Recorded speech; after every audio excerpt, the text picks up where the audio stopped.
Twice in the history of our company, we did contact the big pharma industry and made them an offer. We tried to ask them, would not you be interested to work with us? First time it was a long time ago, about 1990. Hoffmann La Roche. It's one of the top 10 today, based in Basel, Switzerland. Today, basically, they were not interested. Later on, we had contact with Sandoz. Sandoz became part of Novartis. Novartis now, as you know, is one of the top 10. And the reason it turned out like this, that somebody in Geneva pointed out that there is a financial study about this thick, about 80 pages, titled Unknown Potential of Xenotransplantation. Xenotransplantation means transplantation between species, from animal to man, from man to animal, from dog to cat, and from between animals. And this term is xenotransplantation. And this study was paid for by Sandoz and made by Salomon Brothers, one of the 6 biggest firms on Wall Street. And to our great surprise, they were all for it. This Salomon Brothers approved, and was talking about big money, and Sandoz actually invested into this project just to buy 2 companies, $3.5 billion US. It was based on the fact that at the time somebody discovered special kind of pig called gonotobiotic pigs. Gonotobiotic pigs genetically are the same as human. So you can take any organ from this pig and transplant to human being in case there is a shortage of organs, as there always has been. Okay, so they bought a company in Scotland that was actually taking care of this kind of pigs, and number 2, they bought a company in Silicon Valley, which was involved in the cell transplantation, which company I did go to visit. During the time that we were, I was working in Russia, we actually made a big splash in 1993 in the United States because we treated a group of patients in Santa Barbara, California at Sansom Medical Research Foundation. And this was all over. We had front headlines of LA Times. America is treated by Russian rabbits. Rabbit cells, okay, and stuff like that. So we went to visit this company in Silicon Valley, and after that visit, I was there with two Russian colleagues, and we told the president of the company, the way you do it is not going to work, which is truth. It didn't work, and Sandoz lost $3.5 billion on this thing because they simply went the wrong way. Now. But we told Sandoz, if you are talking about the transplantation of organs, why not to join the forces with us and do also, because in the book there was a small chapter about transplantation of cells and tissues. That is what we do. And they say, oh no, we are not interested. Do you know why? Because the biggest money maker for Sandoz was a drug called Sandimon, which is cyclosporin. Okay? It is the immunosuppressant.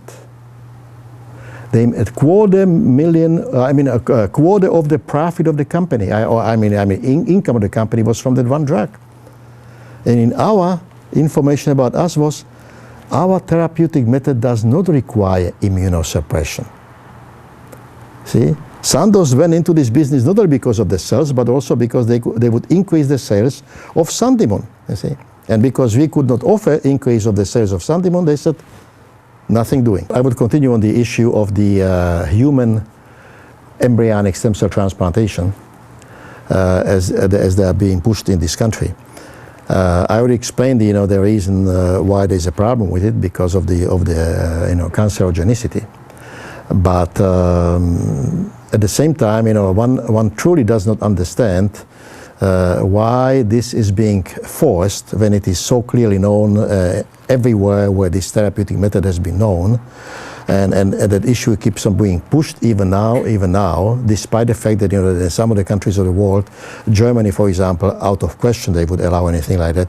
France would never allow anything like that. Actually, the only country in the world where the human embryonic stem cell transplantation is actually used is China. Okay, they're the only country in the world doesn't have problem with it. And Chinese, of course, on their own don't know anything about this. So so they simply are saying, if Americans are saying so, we will believe them. And so on and so forth. That is a sad situation. Now, at the same time, as I told you, theoretically, if we would know what all of these 220 cell types, are good for, we can make all of them. So, so this, in other words, if they are talking about some universal, universal stem cell to be out there, which it doesn't exist, no, there is no universal stem cell, but we can prepare, fetal precursor stem cells of every and each organ as a result of it, And that is sad story. Now, once more, cell therapy is unique in one respect because it was truly brought up by initiative of non-professionals, by the pressure of the public, because they simply were looking for the doctors that are willing. So from NIHANS, there were others, and so on and so forth. They actually started to do this type of therapy. So much so that after Second World War, when Germany was coming back to life again, in 50s already in Germany, about 8,000 physicians practiced also cell therapy. Not necessarily on a full-time basis. In other words, they may be gynecologists or general practitioners or internists running their own practice, but they were using this whenever this was necessary. Okay, and why it all happened in Germany was also not accident, like nothing in this world is. During Second World War and after Second World War, in Germany was pandemic of hepatitis. Epidemic is the regular state of affairs. Pandemic means a disaster, okay? Germans were dying like flies from hepatitis, both acute and chronic. And they did not know, what to do about it. It's very, very logical. The population was, wiped out by the bad food, and the filth, during the Second World War and after that. So, in these weakened conditions, people were picking up, any kind of diseases, now. And then some anonymous German physician came up with the idea, how about trying this NIHANS treatment? We have nothing else to do, so let's just try it. Maybe it's going to work. And it did. 75% success rate, according to the first publications. Now, after this happened, then the cardiologists, came. Germans are dying of heart disease in large numbers, again because of the situation. Right? Now, and so they started to treat chronic heart patients. Patients after heart attacks, patients with heart failure, and all of that. Again, enormous success rate, 75 to 80%. And so from one medical field to another medical field to another medical field, they gradually started to spread around. And man who was my coach in this respect, who became the leader of the field after NIHANS died, was certain Professor Franz Schmid. He was a pediatrician. He proved to the world that genetic diseases are treatable. It doesn't mean that you have to give up. Very, very specifically, he proved to the world that mongoloid children with Down syndrome, are eminently treatable. So much so the German government, at the time it was West Germany, had a statistics where they found out that Down syndrome children that were treated by cell therapy, were able to pass entrance exam into kindergartens, 50% of them. Without it, nobody. See, because German public school system is superior to the private, always has been.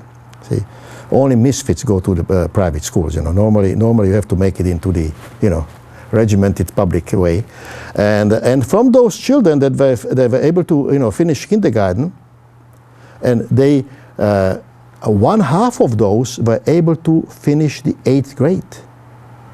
Get a job, be trained in something, and be off the backs of the parents and the society, because they were able to make their own money. Now, Believe me, there was very much attempt to do this in the United States. To this date, it probably exists because where I met my professor, in the US existed a non-profit foundation, New Hope Parents Association.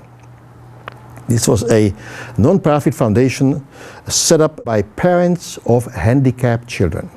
Okay, and these children were going in mass numbers to Germany for treatment. Professor Schmid was a public employee. You know, he was a director of the one pediatric hospital, which he during his tenure he turned into a silent therapy hospital. So the American patients were able to be treated there for, you know, small sums of money and so on and so forth. And he used to come to the United States to lecture and all that. And so this same group of people pushed FDA around, trying to allow, get permission that the same treatment could be done in the United States, so the American children don't have to go to, to Germany. Permission not given.